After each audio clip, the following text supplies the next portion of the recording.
자, 우리 오늘 말씀 보겠습니다. 에베소서 2장 11절에서 13절입니다.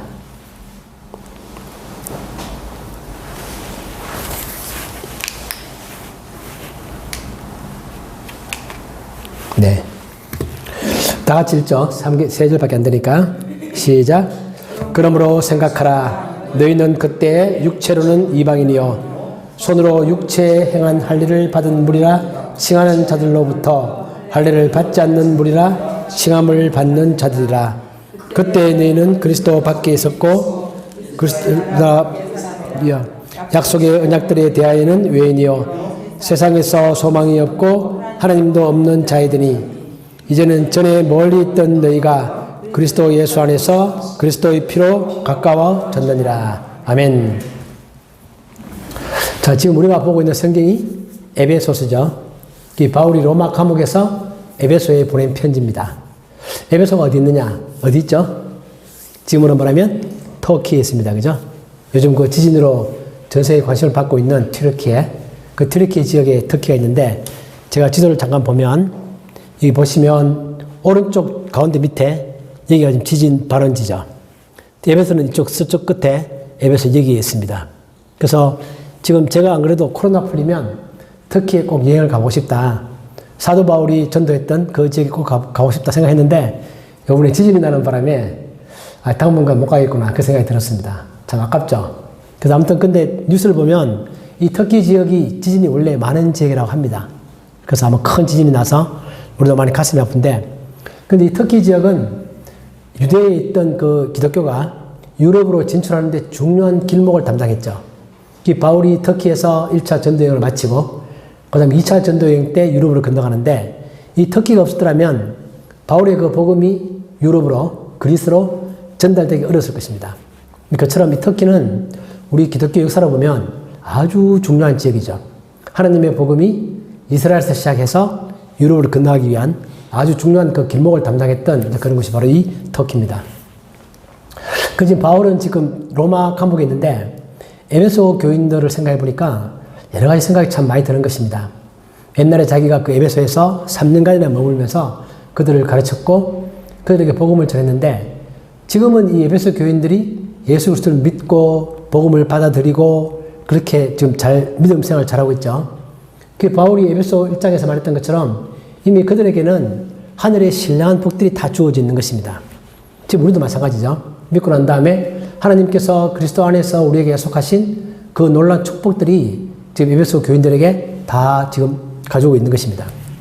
그런데 바울은 에베소 교인들에게 어떤 이야기를 하고 싶은 거냐면, 너희들이 믿기 전에는 어떤 상태에 있는지를 항상 생각을 많이 해라. 생각을 해봐라. 그런 얘기를 많이 합니다.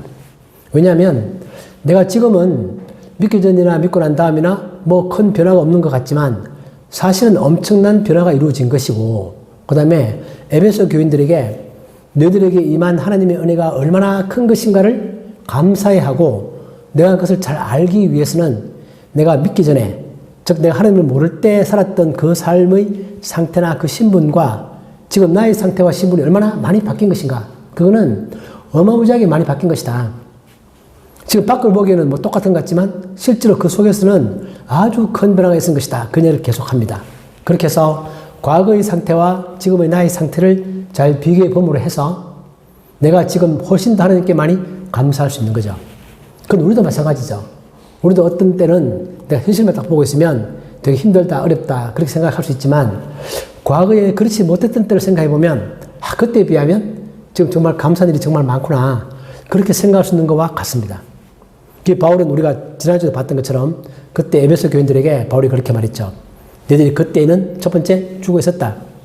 그리고 그때는 너희들이 세상 풍조를 따랐고 공중의 권세 잡은 자를 따랐고 너희 마음의 욕심을 따라서 살아갔던 그런 사람들이었다.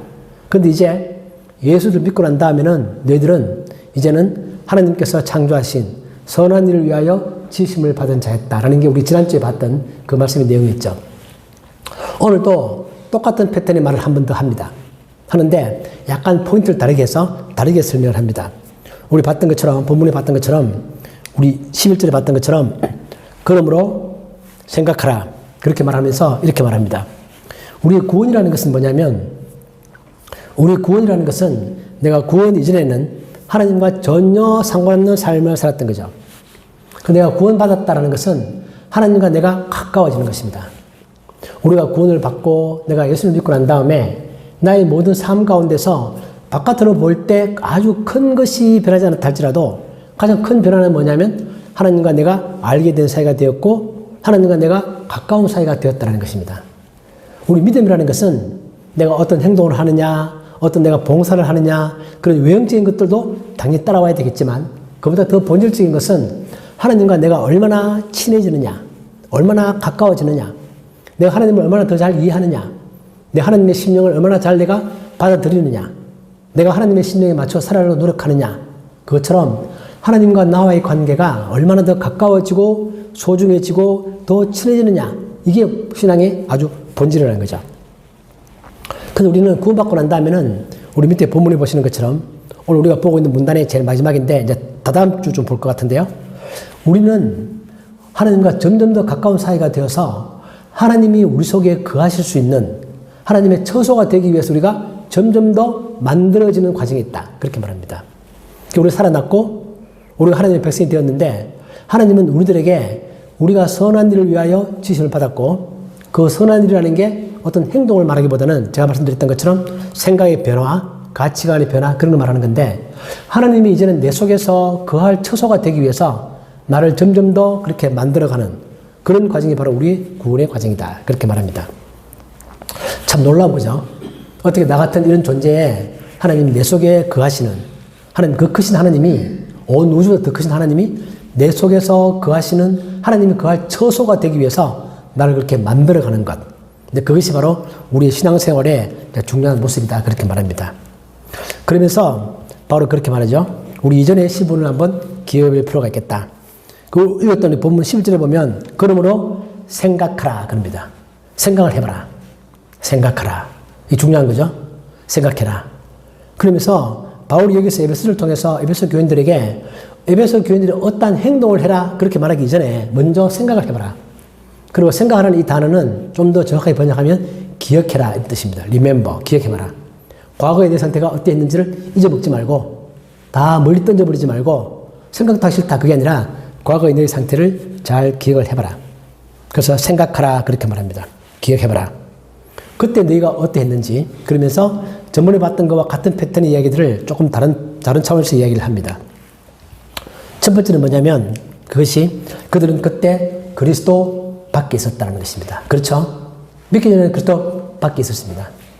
우리가 전번에 봤던 것처럼 바울이 에베소 교인들에게 하늘의 모든 신령한 복이 너희들에게 있다 그렇게 말할 때 그 모든 신령한 복들은 그리스도 안에 있었습니다. 하나님은 그리스도 안에서 우리에게 복을 주신다 그렇게 말하죠. 우리 전번 1장에서 봤던 것처럼 모든 복들에서 계속 붙어나오는 것들이 하나님은 그리스도 안에서 너희를 선택했고 하나님은 그리스도 안에서 너희들에게 신령한 복을 주고 싶어 하시고 하나님은 그리스도 안에서 너희들에게 영생을 주시고 그런 말 계속 반복해 왔는데 그때 우리가 믿기 전에는 그리스도 안에 있는 게 아니라 그리스도 밖에 있었다 이거죠. 그게 대비가 된 것입니다. 그때 내가 그리스도 밖에 있었다. 그런데 우리가 믿는 순간에 우리는 그리스도 안으로 들어오는 것이다. 그래서 그리스도 안에 있는 하나님의 모든 신령한 복들을 이제 너희들은 갖고 있는 것이다. 그렇게 말합니다. 우리 전에 봤던 것처럼 1장 3절 밑에 본문에 보시면 하나님 곧 우리 주 예수 그리스도의 아버지께서 그리스도 안에서 하늘의 모든 신령한 복을 우리에게 주셨다. 그렇게 말합니다. 그때는 우리가 그리스도 밖에 있었다. 우리는 지금 그리스도 안에 있죠. 옛날에 내가 믿기 전에는 나도 그리스도 밖에 있었습니다. 두 번째는 그때는 너희들이 이스라엘 나라 밖의 사람들이었다. 이스라엘 나라라는 것은 하나님의 나라죠. 하나님의 왕국입니다. 하나님의 왕이신 그런 나라가 이스라엘인데 그 이스라엘 나라 밖에 있는 사람들이다. 즉 다시 말하면 이스라엘이라는 나라에 시민권이 없는 그런 상태로 살아갔던 그런 사람들이었다. 즉 우리나라 같으면 지금 우리는 한국에 속해 있지만 만약에 내가 한국 사람 되기 전에는 난 한국 나라 밖에 있는 것이고 한국이 베풀어주는 모든 혜택과 보호와 그런 것들로부터 제외되어 있는 그런 사람들의 뜻이죠. 그렇습니다. 우리가 알고 있는 것처럼 구약의 모든 우리가 구약 성경에서 보는 것처럼 하나님이 이스라엘 다스릴 때 그때 그 사람들은 터키 사람들은 다 그 밖에 있었죠. 하나님이 볼 때는 바깥 사람들입니다. 하나님 보호와 전혀 상관이 없는 그런 사람들이었다. 그렇게 말하는 것이고 세 번째는 약속의 언약과 상관없는 사람들이었다. 이 약속이라는 것은 하나님이 아브라함에게도 약속을 하시고 이삭에게 약속을 하시고 야곱에게도 약속을 하시고 다윗에게도 약속을 하시면서 아주 수많은 그런 약속을 해오셨는데 그 약속과 전혀 무관한 그런 사람들이었습니다. 그렇죠? 하나님이 아브라함에게 주셨던 최초의 약속, 하나님이 그렇게 말하죠. 창세기 12장에서 내가 너로 큰 민족을 이루고 너에게 복을 주어 너 이름을 창대하게 할 것이다. 너는 복이 될 것이다. 이렇게 말씀하셨는데 그런 모든 복과는 전혀 상관없는, 하나님의 약속과는 상관없는 그런 사람이었다라는 것입니다. 네 번째는 보면 세상에서 소망이 없는 사람이었다. 그런다고 해서 터키 사람들이 정말 소망이 없나요? 그때 그랬나요? 지금 우리가 보고 있으면 우리 믿는 사람들인데 안 믿는 사람들은 소망이 없습니까? 그들도 나름대로 소망을 가지고 살아갑니다. 그죠? 뭔가 사업도 잘하고 싶고 돈도 많이 벌고 싶고 이름도 남기고 싶고 그런 소망을 가지고 있죠. 그러니까 여기서 말할 때 그때 너희들은 소망이 없는 사람이었다라는 얘기는 이 땅에서는 너희들이 뭔가 소망을 가지고 있겠지만 그러나 이 땅에서만 끝나는 그 소망은 이 땅에서만 끝나는 소망이다. 그 다음에 영원히 이어지는 그런 약속에 대해서는 너희들이 소망이 없는 사람이었다. 그렇죠? 하나님을 믿지 않으면 이 땅에서 우리가 100년 살다가 죽으면 허무하게 모든 게 다 끝나버립니다. 아무것도 남는 게 없는 거죠. 그냥 먼지로 돌아갈 뿐입니다. 그런 의미에서 너희들은 그때 소망이 없는 사람이었다. 그렇게 말합니다. 우리 이렇게 보면 믿고 난 다음에는 아, 믿는 사람과 안 믿는 사람이 이렇게 큰 차이가 나는구나. 또 에베소 사람들도 내가 그리스도 안에 들어와서 봤더니 그때 내가 그리스도 밖에 있었고 아주 큰 차이가 있구나. 이렇게 알 수 있지만 바깥에서 볼 때는 큰 차이가 없어 보입니다. 그때 이스라엘이 하나님의 통치 아래 있었지만 그 이스라엘 나라가 잘 살아가는 모습이나 그 당시에 터키가 살아가는 모습이나 밖에서 볼 때는 별 차이가 없습니다. 다 잘 먹고 잘 살고 건강하게 살고 어떤 경우는 오히려 터키가 이스라엘보다도 더 잘 사는 경우도 있고 그들의 역사를 보더라도 예수님 오시고 난 다음에 세월이 많이 흘러서 중세가 되었을 때도 이스라엘 나라는 그냥 작은 나라였을 뿐이지만 터키는 엄청 큰 나라였죠. 오스만 터키 그런 역사적으로 보면 굉장히 발행한 막 그 당시 세계를 지배했던 그런 큰 나라들로 많이 부흥을 했습니다. 그러니까 우리가 지금 봐도 마찬가지죠. 지금 우리가 보면 믿는 사람과 안 믿는 사람 밖에서 볼 때는 큰 차이가 없어 보입니다. 다 같이 아프고 다 같이 돈도 부족하고 다 같이 뭐 비슷비슷하게 살아가죠. 근데 밖으로 볼 때 이런 큰 차이가 난다는 뜻이 아닙니다.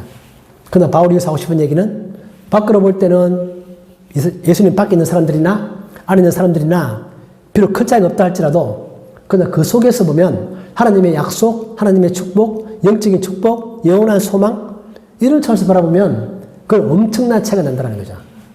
이게 바로 우리가 잘 봐야 되는 믿음의 눈으로 바라봐야 되는 중요한 것들입니다. 우리는 예수를 믿고 난 다음에 내가 현실적인 나의 삶 가운데 엄청 드라마틱한 무슨 변화가 있거나 그런 거 아니죠. 뭔가 분명히 알게 모르게 변화가 있긴 합니다. 내 삶도 바뀌고 내가 소망이 생기고 그러면서 내 삶도 보람이 있고 내가 더 열심히 살게 되고 분명히 차이가 있는데 그 차이는 밖에서 볼 때는 미미하게 보인다는 거죠.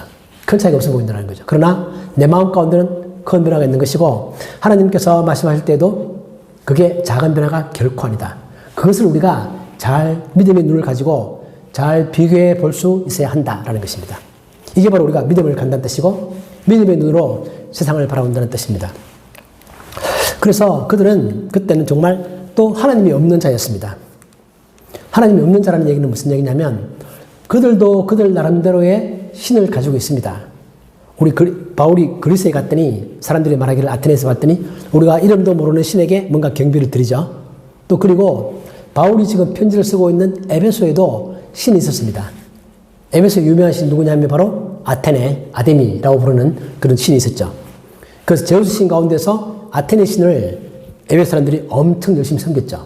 그래서 아데미 큰 신전이 에베소에 있고 근데 그 신을 섬기는데 근데 그 사람들은 섬기는 그 신은 참 신이 아니죠. 가짜 신이고 없는 신이고 존재하지도 않는 신이고 그런 신을 섬겼단 말이죠. 그게 우리나라도 마찬가지죠. 옛날에 우리가 여러 가지 뭐 천지신 몇 개 빌고 했지만 그 신은 참 신이 아니다. 참 신은 하나님이신데 그 참 신인 하나님은 이스라엘에만 있었던 거죠. 그때 그 사람들도 나름대로의 뭔가를 섬기긴 했지만 그러나 그것은 참 신이 아니었다. 그때 너희들은 하나님이 없는 그런 자였다는 것입니다. 우리 사도행전 10절장에 보면 바울이 그렇게 말하죠. 아테네 갔을 때 너희가 위하는 것을 보다가 알지 못하는 신에게 라고 새긴 단도 내가 보았다. 그러니까 너희들은 신을 섬기는데 어떻게 그 신을 너희들이 모르는 신을 섬기냐. 그런데 이스라엘 사람들은 신을 섬기는데 그 신을 너무 잘 알죠. 이름이 뭐며 그분이 우리들에게 어떤 말씀을 하시며 그분이 우리가 어떻게 살기를 원하시며 그런 것들을 아는 신을 섬기는 것이고 그들은 잘 모르는 신을 섬기는 것입니다. 또 그리고 19장에 보면 에베소 사람들이 바울이 전도에 반대를 하면서 그때 막 폭동을 일으키면서 했단 말이죠. 에베소 사람들아 에베소 시가 곧 큰 아데미 아테네입니다. 제우스에게 내려온 우상의 신전지기가 된 줄을 누가 알지 못하겠느냐. 즉 에베소는 굉장히 중요한 도시다. 어떤 면에서 제우스와 아데미를 섬긴다는 차원에서. 그러니까 이런 에베소가 왜 저 바울의 저런 복음을 받으려고 했냐. 저 말도 안 되는 이스라엘 사람들의 종교를 받으려고 했냐. 그렇게 반대를 했던 그 사건을 기록하고 있는 거죠. 그러니까 그들도 나름대로 신을 섬기고 있었다. 그러나 그 신은 참 신이 아니다. 우리 뭔가 신을 섬기더라도 진짜 살아있는 뭔가 인격체인 그런 신을 섬기는 게 중요하죠. 이제 그 사람들은 에베소 교인들은 그래서 과거에는 그랬던 사람들이 이제는 참 신인 하나님을 섬기는 사람들이 되었다는 것입니다. 그러면서 그들의 모든 모습들을 딱 한마디로 표현하면 그들은 할례받지 못한 자입니다. 그렇게 불렸죠. 오늘 본문에도 보면 그러므로 생각하라 너는 그때 육체로는 이방인이요 손으로 육체에 행한 할례를 받은 무리라 칭하는 자들로부터 할례를 받지 않은 무리라 칭함을 받는 자들이다. 그 옛날에 이스라엘 사람들은 자기 나라 민족 말고 다른 나라 민족을 볼 때 그들을 무시했던 경멸했던 가장 대표적인 말이 뭐냐면 저 할례 받지 못한 사람들 그렇게 불렀던 거죠. 밑에 나와 있는 본문 사무엘상 17장은 26절 이 할례 받지 않은 블레셋 사람이 누구이기에 살아계시는 하나님의 군대를 모욕하겠느냐. 이 누구 한 말이죠? 다윗이 한 말입니다. 다윗이 골리앗과 싸우기 위해서 나가면서 다윗이 화가 났던 게 존재하게 할 수 있는 거죠. 저 골리앗 저 사람이 어떻게 하나님을 모욕하느냐. 골리앗은 이스라엘 민족을 모욕하는 게 아니라 그때 이스라엘의 신 하나님을 모욕했기 때문에 하나님을 모욕하는 걸 보면서 다윗이 쉽게 말하면 열받았죠. 그래서 저 할례받지 못한 자 그렇게 부르는 것입니다. 그래서 할례받지 못한 자라는 것은 성경에 계속 나오면서 이스라엘 민족이 아닌 하나님을 모르는 사람들에 대한 얼등의 무시하는 발언, 그들을 낮춰 부르는 발언, 그런 발언이죠. 그렇기 때문에 에베소 사람들도 그때 이스라엘 사람들로부터는 할례받지 못한 사람들이라고 불릴 수밖에 없는 그런 사람들이었다는 것입니다. 우리 할례는 너무나 잘 아시겠지만 좀 정리해보면 할례라는 것은 하나님과 자기들의 백성의 약속입니다. 최초의 아브라함한테 하나님이 할례를 받으라 그렇게 말씀하시고 그걸 약속의 징표로 삼으신 거죠. 약속의 증거로 삼았습니다. 요즘 말하면 계약서 같은 거죠. 할례는 계약서와 같은 것입니다. 할례를 행함으로 해서 하나님의 약속이 그들에게 지켜진다는 그런 것들을 약속하시는 그런 상징이었습니다. 그런데 할례라고 해도 유대인들도 할례 받지 않으면 유대인 바깥 사람이 되고 이방인도 할례를 받으면 유대인 속으로 들어옵니다. 이것은 구약에 이미 나와 있죠. 창세기도 나와 있고 출애굽기에 나와 있습니다. 이방인들도 유월절 잔치를 먹을 수 있다. 할례를 받으면. 그렇기 때문에 이것은 혈통적으로 유대인이 아니냐가 중요한 게 아니라 혈통적으로 유대인이 아니라 할지라도 할례를 받으면 하나님의 백성 속에 들어올 수 있는 것이고 혈통적으로 유대인을 할지라도 할례를 받지 않으면 유대인 밖으로 나가는 즉 하나님의 언약의 약속의 기준이 중요한 것이지 혈통적으로 유대인이 아니냐가 중요한 것은 아니었다는 것입니다. 이런 할례를 모세가 법으로 제정했죠. 그 레위기에 보면 모세가 십계명을 축적을 한 다음에 할례를 법으로 정했습니다. 할례를 반드시 받도록 해라. 그게 법으로 정한 거죠. 그래서 할례는 굉장히 중요해서 유대인들이 안식일 날 쉬지만 할례만큼은 안식일도 행할 수 있습니다. 그리고 요한복음 7장에 보면 예수님이 하신 말씀이죠. 모세가 너희에게 할례를 행했으니 그러므로 너희가 안식일에도 사람에게 할례를 행하느니라. 그만큼 할례가 중요했다는 거죠. 안식일 날 병자도 안 고치고 아무것도 안 하면서도 할례만큼 했습니다. 그만큼 할례가 하나님과 우리 사이에 약속을 지키는 정표이기 때문에 그렇게 정말 중요하게 생각을 하고 지켰다는 것입니다. 근데 할례라는 게 약속의 징표이기 때문에 진정한 할례는 몸에 하는 것이 아니라 마음에 하는 게 중요하다. 이것은 처음 하나님께서 할례를 말할 때부터 주어졌던 생각입니다.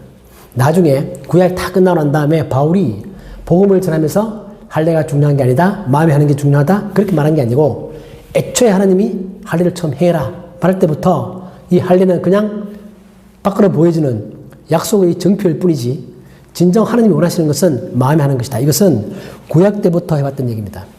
모세도 그 말하고 있는 거죠. 그 할례를 법으로 만든 모세도 신명기 10장에 보면 그러므로 너희는 마음에 할례를 행하고 다시는 목을 곧게 하지 말라. 할례를 해라. 마음의 할례를 해라. 마음의 할례 행하는 게 뭐죠? 마음을 다하여 하나님을 사랑하는 것입니다. 그 신명기 30장에 보면 똑같은 말 하죠. 내 하나님 여호와께서 내 마음과 내 자손의 마음에 할례를 베푸사. 하나님께서 마음의 할례를 베풀어서 너는 마음을 다하며 뜻을 다하여 내 하나님 여호와를 사랑하게 하신다. 그 마음의 할례를 행한다는 얘기는 마음 가운데 하나님을 사랑하는 것입니다. 내 마음을 다해서 하나님을 사랑하는 게 마음의 할례를 행하는 것입니다. 이 할례가 주는 의미죠. 우리가 할례라는 게 육체에 새기는 어떤 징표, 그거는 바깥으로 보이는 모습일 뿐이고 우리가 사업을 하면 계약을 할 때 계약서도 중요하지만 계약서 이전에 이미 우리가 그렇게 할 것인가 마음을 같이 정하는 게 중요한 거죠. 그걸 증거로 남기는 게 계약서일 뿐이죠. 분쟁이 생기면 계약서가 의미가 있지만 분쟁이 안 생기면 계약서는 의미가 없습니다. 약속한 대로 그대로 하면 되는 거니까. 그것처럼 할례도 그와 같은 것이다. 그래서 이 할례는 신약에 오면 구원과 무관한 것이다. 그렇게 결론을 냅니다. 우리 사도행전 15장에 보면 그때 바울이 이방인에 가서 전도하면서 이방인들에게 할례 꼭 받을 필요 없다. 그렇게 말했더니 돌아와서 예루살렘에서 회의가 열렸죠.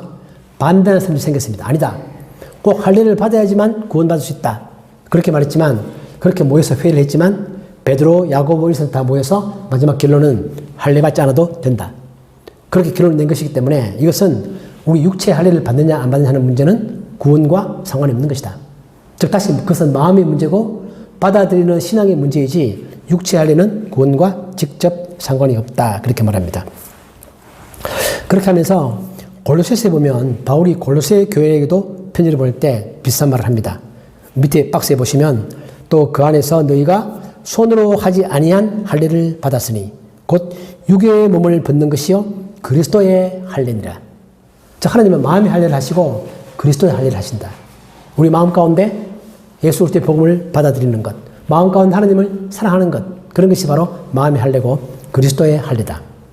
그러니까 육체적으로 할례를 받느냐 안 받느냐 하는 문제는 구원과 상관이 없다. 그렇게 말합니다. 그러면서 오늘 이제 설교 제목이기도 하고 오늘 본문의 결론이기도 하죠.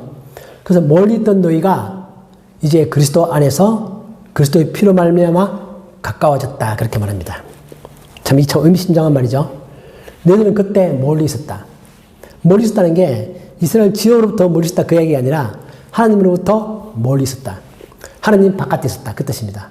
그런데 그 너희가 이제는 가까워졌다라는 얘기는 하나님과 더 가까워졌다는 얘기고 제가 처음에 말씀드렸던 것처럼 우리의 신앙이라는 것은 하나님과 내가 얼마나 더 가까워지느냐, 얼마나 내가 하나님과 더 친해지느냐, 얼마나 더 친밀한 관계가 되느냐 그인 것처럼 멀리 있던 너희가 이제는 가까워졌다. 하나님과 더 가까워졌다. 두 번째는 이스라엘 민족과도 더 가까워졌다. 이스라엘 민족들은 할례 받지 않은 저 민족 이렇게 벽을 치고 다시는 만나지 않겠다. 같이 밥도 먹지 않겠다. 그렇게 담을 치고 있지만 그 이스라엘 사람과도 가까워지는 하나님과 가까워지고 이스라엘 사람과도 가까워지는 그런 일이 이제 되었다. 그런데 그것은 어떻게 이루어진 것이냐면 첫 번째는 그리스도 안에서 즉 그리스도와 연합을 말하고 있는 거죠. 그리스도 안에서 가까워졌다. 즉 그리스도 안에 들어옴으로 해서 모든 신령한 복이 그들에게 주어졌던 것처럼 그리스도 안에서 가까워지고 또 그리스도의 피로 가까워졌다. 즉 예수님 십자가 죽음을 말합니다. 십자가 죽음을 통하여 가까워졌다. 그래서 멀리 있던 너희가 가까워졌다. 과거의 너희들은 밖에 있었다. 그런데 이제는 가까워졌다. 뭐 때문에? 그리스도 피로 십자가 죽음을 때문에 또 그리고 그리스도 안으로 들어옴을 해서 그리스도 안에서 그리스도와 연합되어져서 가까워졌다. 이제 그렇게 말합니다. 그래서 보면 우리 구약에 보면 이사야 밑에 두 번째 박스 이사야 보시면 57장 19절에서 그렇게 말하죠. 먼 데 있는 자에게든지 가까운 데 있는 자에게든지 평강이 있을지어다 평강이 있을지어다 그렇게 말하는데 구약에서도 선생님은 그렇게 말합니다. 멀리 있다 가까이 있다 그렇게 말할 때 그 의미는 하나님으로부터 멀리 있는 즉 하나님과 잘 모르는 그런 사람들 말하고 가까이 있다 그러면 하나님과 가까이 있는 그런 사람들 말합니다. 바울이 이제 그 용어를 쓰는 거죠. 그래서 멀리 있던 너희가 이제는 가까워진다. 하나님과 가까워지고 이스라엘 사람과 가까워지고 그래서 하나가 된다. 이게 지금 바울이 하고 싶은 이야기 핵심 주제입니다. 우리 다음 주에 보고 또 그 다음 주에 보겠지만 멀리 있던 너희가 가까워진다. 이거 이제 하고 싶은 얘기 핵심 주제죠. 그래서 에베소 교인들은 그리스도의 피로 가까워졌다. 우리도 똑같이 우리도 과거에 하나님 모를 때 우리도 터키 사람들과 마찬가지죠. 우린 더 멀리 있었습니다. 한국에 있었습니다. 그때. 그렇기 때문에 그 멀리 있던 너희가 이제는 그리스도 예수의 십자가의 죽음을 통하여 또 그 복음이 유럽을 돌아서 한국에 와서 우리에게 전달되어지고 우리가 그걸 받아들임을 해서 우리가 전혀 모르던 하나님과 가까이 됐고 그리스도 안으로 들어오게 됐고 하나님께서 약속하신 그 모든 신령한 복들이 다 우리에게 주어진 거죠. 그것이 이제 바울이 에베소 교인들에게 이러한 사실을 깊이 기억하고 생각해라. 이걸 절대 놓치지 마라. 그러면 그럴수록 너희들이 점점 더 하나님을 더 사랑하게 되고 현재 나의 상태에 대해서 내가 구원받은 것에 대해서 더 감사하게 된다는 것입니다. 우리가 이제 이 말씀을 정리해보면 제가 말했던 것처럼 믿음이라는 것은 어떤 나의 삶의 행동 이전에 하나님과 나의 관계를 확실하게 하는 것이다. 나의 행동은 하나님과 나의 관계가 명확하면 자연스럽게 따라오게 되어 있다. 내가 선한 일을 하고 봉사하고 이런 것들은 그 뒤에 자연스럽게 따라오게 되어 있는 것이다. 그래서 하나님과 나의 관계가 돈독해지면 거기에 기초해서 내 주변 사람들과의 연합도 자연스럽게 이루어진다라는 것입니다. 그런데 우리 살다 보면 주변 사람들하고 연합되기보다는 자꾸 주변 사람들하고 멀어질 수밖에 없는 요인들이 자꾸 생깁니다. 자꾸 사람들 자꾸 자르고 싶어집니다. 자꾸 좀 사귀어봤더니 이런 것도 불편하고 저런 것도 불편하고 이것도 마음에 안 들고 저것도 마음에 안 들고 그래가지고 자꾸 저 사람 더 이상 못 만나겠다. 그럼 뭔가 자꾸 분리가 생기는 그런 일이 자꾸 있죠. 그 사람이라는 게 처음에는 좀 가까워지다가 더 이상 가까워지지 않게 만드는 그런 아주 나쁜 요인들이 우리 속에도 있고 사회도 많이 있습니다. 그런데 성경이 말하고 있는 바는 항상 계속 그것을 부수고 타파하고 이겨내고 점점 더 가까워지는 관계를 만들어가라고 말하는 거죠. 하나님과 우리 관계도 마찬가지고 우리 가정도 보면 가족들끼리도 그렇고 친구끼리도 그렇고 요즘 많은 가정 파탄 인간관계가 많이 깨어지고 있는데 그 사람들이 이제 귀찮아서 사람들 안 만나고 싶어 하죠. 혼자 사는 걸 좋아하죠. 그런데 성경이 말하고 있는 바는 아닙니다. 그게 아니라 아무리 그 불편하더라도 그 불편한 것을 극복하고 이겨내고 서로 논쟁을 하면서도 점점 더 가까워져서 하나가 되는 그런 삶을 살아가는 것이 우리 관계를 맺고 살아가는 게 훨씬 더 성경적이죠. 그러니까 저도 그런 생각을 많이 해봅니다. 어떤 경우에 내가 어떤 사람들과 만나서 이런 일도 하고 저런 일도 하고 하면서 뭐 정말 잘못된 사람이면 안 만나야 되겠죠. 근데 그게 아니고 괜찮은 사람인데 이것저것 불편한 것들 생길 때 아 정말 불편해서 귀찮아서 안 되겠다. 만나지 말자. 끊어버리자. 이렇게 할 것인가? 아니면 이것을 내가 좀 더 극복해서 좋은 걸 만들어 갈 것인가? 아니면 아이 됐어. 그럴 것인가? 이 두 개의 갈등을 우리가 항상 느끼죠. 느낄 때 성경을 보고 있으면 하나님이 하고 싶으신 얘기는 뭐냐면 불편한 게 있더라도 그걸 극복해서 좋은 관계를 만들어 가도록 노력을 해서 점점 더 좋은 관계를 만들어 가도록 노력해라. 그게 저는 성경의 메시지라고 믿습니다. 오늘 바울이 말했던 것처럼 하나님과 우리의 관계가 그렇게 멀리 있었지만 가까운 관계가 됐던 것처럼 우리 인간도 에베소 사람과 이스라엘 사람들이 아주 멀리 있고 등하시했던 그런 사람들이지만 가까워졌던 것처럼 우리도 살아가면서 우리의 삶 가운데 그런 갈등을 느낄 때 그걸 갖다가 끊어버리거나 멀리 하는 쪽으로 가는 게 아니라 어떻게든 그것을 극복하고 하나가 되고 용서하고 화해해서 하나로 만들어가는 그런 과정을 만들어가야 되겠다. 우리 사회에서 그런 거 많이 보죠. 부모 자식 간에도 좀 지나다가 뭔가 싸우면 더 이상 안 본다. 이렇게 되는 사람들 주변에 많이 보는데 그거는 성경적인 답은 아니죠. 불편하더라도 싸우더라도 또 이야기하고 대화해서 풀고 다시 또 화해하고 하나가 되고 이렇게 계속 만들어가는 그런 관계가 맞고 그리스도인들은 바로 그러한 일을 하는 사람들이 되어야 한다는 것입니다. 내가 직장에서도 가정에서도 내가 속한 모든 조직들 가운데서 모든 인간관계 가운데서 나는 그렇게 사람들을 깨지는 관계로 가는 게 아니라 하나가 되도록 만들어가는 즉 다시 말하면 그것이 예수님이 말했던 것처럼 피스메이커죠. 피스메이커가 되는 것이고 그런 관계를 계속 화해시켜 나가는 그런 역할이 바로 우리 그리스도인들의 역할이다. 그 생각을 해봅니다. 오늘 이 말씀을 보면서 다시 한번 우리가 그런 삶을 살기로 결심해보고 결단해보고 내가 비록 부족하지만 내가 또 관계를 깨는 사람일 수도 있는데 그게 아니라 그럴 때 우리가 더욱더 관계를 돈독하게 만들어가는 그런 사람이 되어야 되겠다. 왜냐하면 하나님께서 나한테 그렇게 하셨기 때문이다. 그죠? 내가 하나님을 모를 때 하나님이 먼저 찾아오셔서 나로 하여금 하나님과의 관계를 돈독하게 만들어주신 분이 하나님이시기 때문에 용서하시고 받아들이시고 그랬던 것처럼 우리도 그러한 삶을 살아야 되겠다. 이제 그 생각을 해봅니다. 자, 그런 삶을 살아가는 우리 예수마을교회 우리 모두가 되기를 주님 이름으로 축복합니다. 아멘. 하나님 아버지, 오늘 이 말씀을 통해서 우리가 정말 믿기 전에는 어떠한 사람이었는지 다시 한 번 더 생각해 봅니다.